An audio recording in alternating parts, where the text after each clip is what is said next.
हमारे प्रदेश के माननीय उद्यान, कृषि विपणन और कृषि विदेश व्यापार विभाग के मंत्री और यहाँ के स्थानीय प्रतिनिधि श्री दिनेश प्रताप सिंह जी, जिनके सौजन्य से और उनके एक्टिव पार्टिसिपेशन से रायबरेली महोत्सव पहले बार इस रंगत पे आया कि जितने सारे लोग आज यहाँ पर बैठ करके इतने सारे अच्छे अच्छे कलाकारों को सुनेंगे। मंच पर आसीन हमारे जनपद रायबरेली की जिलाधिकारी हर्षिता जी, यहाँ के कप्तान साहब और अन्य सम्मानित मंचासीन अतिथिगण, आज के इस कार्यक्रम में उपस्थित रायबरेली के सम्मानित पब्लिक एवं यहाँ की माताएं, बहनें, बच्चे, ये मेरा सौभाग्य है कि आज जब हमारे देश को दुनिया के पटल पर एक महत्वपूर्ण स्थान दिलाने वाले स्वामी विवेकानंद जी का जन्मदिन है और आज पूरे देश में राष्ट्रीय युवा दिवस के रूप में बहुत भव्य रूप से मनाया गया। आज सुबह ही माननीय मुख्यमंत्री जी ने सारे युवाओं को एक संदेश दिया।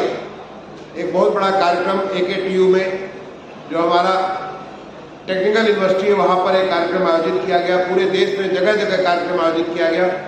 आज आप सबके बीच रायबरेली महोत्सव के दूसरे दिन भाग लेने का मुझे सौभाग्य प्राप्त हो रहा है। मैं इसके लिए जिलाधिकारी महोदय को, माननीय मंत्री जी को और भी जो लोग इस कार्यक्रम में लगे हुए हैं उन सारे लोगों को दिल से धन्यवाद देना चाहूंगा। ये हमारे प्रदेश की नीति है। पहले ऐसा नहीं होता था, लेकिन माननीय मुख्यमंत्री जी ने पूरे प्रदेश में एक उत्सव का माहौल, हर एक जनपदों को ये मौका दिया कि वहाँ पे जो कुछ खासियत हो, जो वहाँ की सांस्कृतिक धरोहर हो, उसको लेकर के वहाँ का एक महोत्सव बनाया जाए। और पहले बार ऐसे तो उत्तर प्रदेश में कुछ चंद स्थानों पर ऐसे महोत्सव मनाए जाते थे। आज लगभग हर जनपद में इस प्रकार के महोत्सव मनाए जाते हैं और इसे हमारा पर्यटन एवं संस्कृति विभाग के द्वारा आयोजित किया जाता है। मैं बधाई देना चाहूंगा जनपद रायबरेली को कि इस बार पहले बार आपका ये रायबरेली महोत्सव का आयोजन किया जा रहा है। और जैसा कि माननीय मंत्री जी ने कहा, अब एक ये प्रथा बन जानी चाहिए कि हर साल जनपद का जो स्थापना दिवस है उसको लेकर के महोत्सव हर साल मनाया जाना चाहिए। ये मौका होता है जब हमारी युवा प्रतिभाएं, जिनमें तमाम किस्म के कौशल, चाहे वो खेल से संबंधित हो, सांस्कृतिक संबंधित हो या अन्य जिस प्रकार की उनकी जो प्रतिभाएं हैं, वो प्रतिभाएं लोगों के सामने आए और लोग देख करके अपने बच्चों को निहारें, उन बच्चों को उनका एप्रिसिएशन करें, जिससे कि वो और आगे बढ़ सके।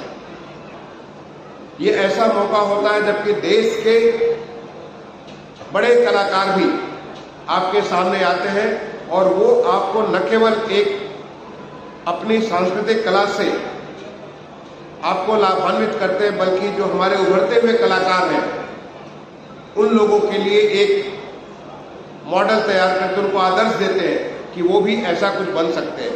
जैसे कि आज आप यहाँ पर थोड़े देर में ऐसे कलाकार को आप देखेंगे, या कल आपने ऐसा देखा होगा, कल फिर एक नए बहुत बड़े बड़े कलाकार को आप देखेंगे और उससे इस जनपद में नई नई प्रतिभाएं उभरेंगी। मुझे बड़ी खुशी हुई कि माननीय मंत्री जी ने बच्चों के लिए उनका कैरियर काउंसलिंग के लिए एक नई पुस्तक का शुरुआत किया। अभी मैं देख नहीं पाया, समय नहीं था, लेकिन निश्चित तौर पे ऐसे स्थान से जो कि रायबरेली एक राजधानी से दूर का जनपद है, वहां से बच्चों को क्या क्या आने वाले समय में उनको नई अपॉर्चुनिटीज मिल सकते हैं, नए अवसर मिल सकते हैं, उसके बारे में उन्हें ज्ञान होगा, अभिभावकों को ज्ञान होगा, स्कूलों को ज्ञान होगा और उससे वो नए रास्ते पे उनकी जैसी प्रतिभा हो, अपनी प्रतिभा के मुताबिक वो आगे जा सकते हैं।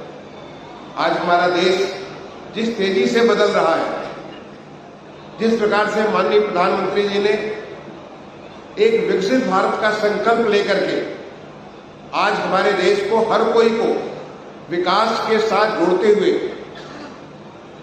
एक हमें स्वप्न दिया है कि हम अपने देश को, जब देश की आजादी का 100वां साल हम 2047 मना रहे होंगे, तो हम एक विकसित राष्ट्र होंगे।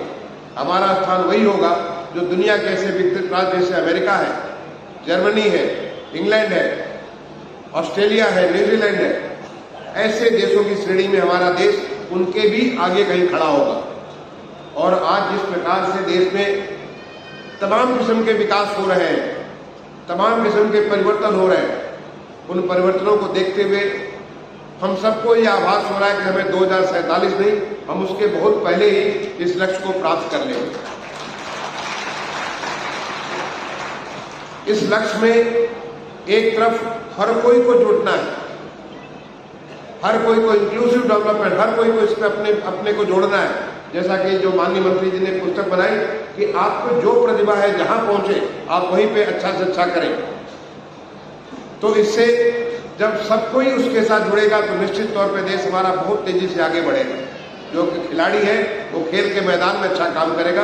और आप देखिए कि कैसे हमारा जो खेल के जो दुनिया लेवल के विश्व पटल पे जिस प्रकार की प्रतियोगिताएं होती थी, कहाँ आप सोचते थे कि शायद हमें एक ब्रॉन्ज मेडल मिल जाए, एक भी मेडल मिल जाए, आज हमें वो नंबर 50 और 100 में होता है। अभी हाल में एशियन गेम्स हुआ था, तो वहाँ पे चाहे वो एशियन गेम्स हो या पैरा एशियन गेम्स हो, दोनों में हमें 100 से ज्यादा मेडल प्राप्त हुए थे। कॉमनवेल्थ गेम्स होता है, वहाँ भी हमें 100 के हिसाब से मेडल्स मिलते हैं। ओलंपिक्स होता है, वहाँ भी हमें बहुत सारे मेडल्स मिलते हैं और आने वाले समय में और ज्यादा हमारा मेडल की संख्या बढ़ती चली जाती है। इसी प्रकार से जिस किसी क्षेत्र को लीजिए, हर क्षेत्र में आज हिंदुस्तान एक एस्पिरेशनल, एक नई आकांक्षाओं को लेकर के आगे बढ़ रहा है। तो ऐसे में हम सबकी जिम्मेदारी बनती है कि हम क्या कुछ करें जिससे कि हम अपने देश के इस बढ़ते हुए, तेजी से बढ़ते हुए देश में हम भी उसके कदम से कदम मिलाकर के आगे बढ़े। इसके लिए रायबरेली में, आप यहाँ पे रायबरेली में क्या कर सकते हैं कि जिससे हमारा देश जब विकसित होगा तो रायबरेली भी विकसित होगा। यहाँ के हर नागरिक विकसित होंगे, हर गांव यहाँ का विकसित होगा, यहाँ के जो हर कस्बे हैं, शहर है, वो विकसित होगा। मैं पूछ रहा था आपके कलेक्टर साहब से कि जो आपके यहाँ पे जितने कस्बे हैं, क्या वो सारे कस्बों में स्वच्छ भारत मिशन का असर कैसा है? उन्होंने बताया कि सभी जगह काफी कुछ सफाई हो रखी है और इसमें लोगों का काफी ज्यादा योगदान है। अभी कल ही माननीय राष्ट्रपति महोदया ने स्वच्छ सर्वेक्षण 2023 के रिजल्ट डिक्लेयर किए और तमाम लोगों को पुरस्कृत किया। उसमें हमारे प्रदेश ने बहुत अच्छा किया। हमारे 2 शहर बनारस, काशी और प्रयागराज, इन 2 शहरों को नेशनल लेवल का पुरस्कार मिला। हमारे कुछ शहरों को जोनल पुरस्कार मिला, राज्य लेवल के पुरस्कार प्राप्त हुए। ऐसे में हम भी देखें कि हम कैसे अपने रायबरेली का जो नगर पालिका है, यहाँ की जो अन्य नगर पालिका टाउन एरिया है, उसको हम इसके ऊपर कैसे आगे से आगे बढ़ा सकते हैं। और वो आप कर सकते हैं कि नागरिक जिस दिन ये सोच ले कि हमें अपने शहर को साफ रखना, तो वो निश्चित तौर पे शहर हमारा साफ हो जाएगा। अभी हाल में माननीय मुख्यमंत्री जी ने अभी जो 22 तारीख को अयोध्या में एक पूरे सहस्त्राब्दी की एक बहुत बड़ी आयोजन होने जा रहा है, जिसमें प्रभु श्री राम अपने श्री राम जन्मभूमि के मंदिर में उनकी प्राण प्रतिष्ठा होगी। माननीय मुख्यमंत्री जी ने घोषित किया कि 22 तारीख को एक सार्वजनिक अवकाश होगा, जिससे लोग इसको देख सकेंगे, सीधे सीधे देख सकेंगे। लेकिन साथ ही साथ माननीय मुख्यमंत्री जी ने ये भी सभी नागरिकों से अपेक्षा की कि हम सभी 14 तारीख से लेकर के 21 तारीख तक लगातार अपने स्थान की सफाई करते रहे। एक स्वच्छतम, जब प्रभु श्री राम का प्राकट्य होने जा रहा है अयोध्या में, उसके पहले हम अपने शहर को बिल्कुल साफ सुथरा कर लें, अपने गाँव को बिल्कुल साफ सुथरा कर लें। जो लगाई खुदाई होती है, जिस प्रकार से अच्छा से अच्छा कहीं भी प्लास्टिक न हो, कहीं भी गंदगी न हो। और उसके साथ ही साथ हम 22 तारीखों से लेकर के 22 को जो ये विशेष एक पूरे सहस्राब्दी का इतना बड़ा आयोजन होने जा रहा है, उस 22 तारीख को 24 तारीख हमारा उत्तर प्रदेश दिवस है, 26 तारीख को गणतंत्र दिवस है जो हमारे लिए इतना राष्ट्रीय पर्व होता है। तो 22 से लेकर 26 के बीच में जितने भी हमारे कार्यालय हैं, सभी कार्यालयों में, और 22 को तो सभी घरों में लोग दिया जलाए, ताकि इससे लोग अपने उस भाव को जो इतने समय से लोगों के मन में भाव था उसको लोग उजागर कर सकें। ऐसे के लिए आपको इतनी बड़ी संख्या में जो लोग आए हुए हैं, तो ये जो सांस्कृतिक कार्यक्रम है, ये सांस्कृतिक कार्यक्रम हमें हमारी अपनी खुद की धरोहर, अपने खुद की पहचान को बनाता है। मैंने जिलाधिकारी से पूछा कि आपका स्थापना दिवस किस दिन है, तो ये जानकारी तो है कि हम 1858 में ब्रिटिश हुकूमत के दौरान ये हमारा रायबरेली जनपद शुरुआत किया गया, लेकिन 1858 का कौन सा दिवस है ये जानकारी नहीं है। अगर ये जानकारी नहीं तो क्या हम 11 जनवरी को आपने पहले बार एक सांस्कृतिक कार्यक्रम प्रारंभ किया, क्या हर साल 11 से 13 का ये कार्यक्रम या 11 से 15 का कार्यक्रम करके एक स्थापना दिवस बनाएंगे? जब स्थापना दिवस बनाते हैं तो हम याद करते हैं कि पिछले साल हम कैसे थे और इस साल हम कैसे हो रहे हैं और हम क्या प्रगति करेंगे।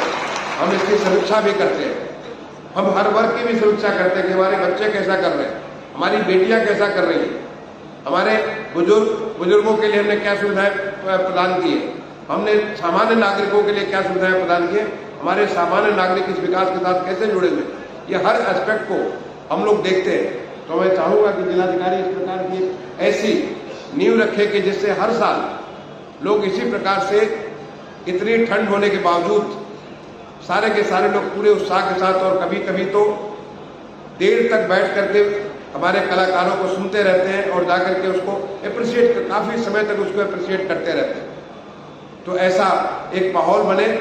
मुझे ख्याल है जब हम छोटे बच्चे हुआ करते थे, अब हमारे पिताजी बलिया में थे, तो ददरी का मेला भी ऐसे कुछ जाड़े में लगा करता था।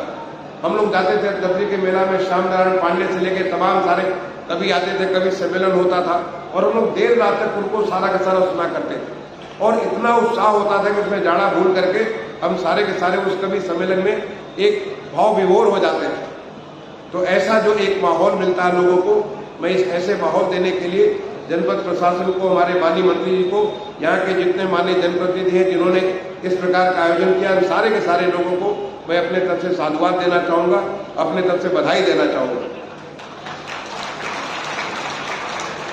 और आप सबसे मैं यही गुजारिश करूंगा कि अब जो देश का बदलाव हो रहा है, देश में हर कोई का जो एक जुड़ाव हो रहा है, उस जुड़ाव के साथ जुड़ करके अपने देश को बढ़ते हुए उसमें आप सोचें कि हम कैसे अपने देश को आगे बढ़ाएंगे, हम क्या योगदान देंगे जिससे कि हमारा देश जहां कहीं भी है वहां से आगे बढ़ जाए, और जो माननीय प्रधानमंत्री जी की जो अपेक्षा है, जो उनका संकल्प है, उस संकल्प को पूरा करें। साथ ही साथ इस संकल्प के साथ जुड़ करके हमारे माननीय मुख्यमंत्री जी ने एक नया संकल्प लिया, और वो संकल्प है हमारे प्रदेश को $1 ट्रिलियन इकोनॉमी बनाने का। बार बार सुनते होंगे कि $1 ट्रिलियन इकोनॉमी बनाने की बात सुनते होंगे, इसका क्या मतलब है मैं आपको बताना चाहूंगा। $1 ट्रिलियन इकोनॉमी का मतलब है आज हमारे उत्तर प्रदेश की अर्थव्यवस्था, जो उत्तर प्रदेश का प्राइमरी सेक्टर है, जैसे एग्रीकल्चर, तो जो कृषि है और कृषि से रिलेटेड जितने सारे सेक्टर है, उनके द्वारा हमारे प्रदेश में क्या आय हो रही है। जो सेकेंडरी सेक्टर है, जो हमारा उत्पादन, जो तमाम किस्म के हमारे जो उद्योग धंधे लगे हुए, उनके द्वारा क्या हमारा उत्पादन हो रहा है। और टर्सरी सेक्टर यानी जो सेवा क्षेत्र है, जैसे पर्यटन है, शिक्षा है, स्वास्थ्य, ऐसे क्षेत्रों से क्या हमारा उत्पादन हो रहा है, ये सारे के सारे जोड़ करके हमारे प्रदेश का, उसको कहते हैं स्टेट जीडीपी, यानी राज्य का सकल उत्पाद कितना होता है वो उससे बनता है। ये सकल उत्पाद पिछले 2 सालों से, जब से माननीय मुख्यमंत्री जी ने ये लक्ष्य लिया, बहुत तेजी से आगे बढ़ रहा है। पिछले साल हमारा जो उत्तर प्रदेश की अर्थव्यवस्था थी उसकी वृद्धि 19% वृद्धि हुई, और आने वाले समय में इसे 20% से भी ज्यादा तेजी से वृद्धि करना है। तो जाकर के आज जो हमारे उत्तर प्रदेश की अर्थव्यवस्था लगभग 24 लाख करोड़ की हो चुकी है। इसे हमें 80 लाख करोड़ ले जाना है आने वाले 4-5 सालों के बीच। और ये बिल्कुल संभव है, और संभव तब है जब हर कोई, हर वर्ग, किसान अपनी खेती के ऊपर ध्यान दे और किसान का हमारा अधिक से अधिक उपज हो, किसानों की आय हमारी बढ़े, जो हमारे कल कारखानों में लोग लगे हैं उसकी उत्पादकता बढ़े और नए नए कल कारखाने लगे। आप देखिए कि उत्तर प्रदेश में जब यहाँ पे ग्लोबल इन्वेस्टर समिट हुई तो लगभग 40 लाख करोड़ रुपए के निवेश का यहाँ पे लोगों ने MOU साइन किया। और ये 40 लाख करोड़ जिस दिन यहाँ पे हमारे प्रदेश में लग जाएगा, बहुत तेजी से इस पे काम चल रहा है, जब लगेगा तो आप सोचिए कि जब हमारे प्रदेश की इनकम बढ़ेगी तो किसकी इनकम बढ़ेगी? हम लोगों की इनकम बढ़ेगी, हमारे सामान्य नागरिकों की इनकम बढ़ेगी, उनके जीवन का स्तर उससे सुधरेगा, उनके बच्चों के लिए जो पढ़ाई होगी उसमें बेहतरी होगी, स्वास्थ्य में बेहतरी होगी, उनके मनोरंजन में बेहतरी होगी, हर तरीके से उनकी बेहतरी होगी। तो ये हमारा जो एक लक्ष्य है, माननीय मुख्यमंत्री जी ने $1 ट्रिलियन इकोनॉमी कर लिया, ये पूरे प्रदेश के हर वर्ग को आगे बढ़ाने का लक्ष्य है और उस पर प्रदेश सरकार बहुत तेजी से काम कर रही है। उसके बारे में भी मैं चाहूंगा कि आप लोग जब कभी ऐसे चर्चा करें तो चर्चा करते समय इस बात को देखें कि हम उसमें क्या योगदान दे सकते हैं। जब हमारा प्रदेश बढ़ेगा तो हम तो बहुत आगे बढ़ेंगे, लेकिन उसको बढ़ाने में हमारा क्या योगदान हुआ, ये हमें सोचने की बात है। और ऐसे जो मंच होते हैं, इन मंचों पे हमें ये मौका मिलता है कि हम इस प्रकार की चर्चा कर सकते हैं, अपने स्कूलों में हम इस प्रकार की चर्चा कर सकते हैं। तो मैं आप सारे लोगों को अपनी तरफ से बहुत बहुत शुभकामनाएं दूंगा। नए साल में भी मेरी पहली बार आपसे मुलाकात हो रही है, तो नए साल की बहुत बहुत शुभकामनाएं। अभी आने वाले समय में मकर संक्रांति का एक बहुत बड़ा त्योहार आने वाला है, मकर संक्रांति की भी आपको बहुत बहुत शुभकामनाएं, क्योंकि खिचड़ी और मकर संक्रांति हमारा बहुत बड़ा पर्व होता है। और साथ ही साथ आपको ये 3 दिन का जो महोत्सव, आप इसका पूरा आनंद लें और इसको आप पूरे साल भर याद करें, जिससे साल भर के बाद जब दोबारा आए तो फिर आप सोचें कि देखिए अब हमने नया, पिछले बार के बाद एक नया चीज हमने शुरुआत किया। इस शुभकामना के साथ और एक बार दोबारा अपने जिलाधिकारी को, माननीय मंत्री जी को और जो तमाम सारे गणमान्य अतिथि यहाँ पे मंच पास आसीन है, आप सबका अभिनंदन करते हुए अपनी वाणी को विराम देता हूँ। धन्यवाद। जय हिंद।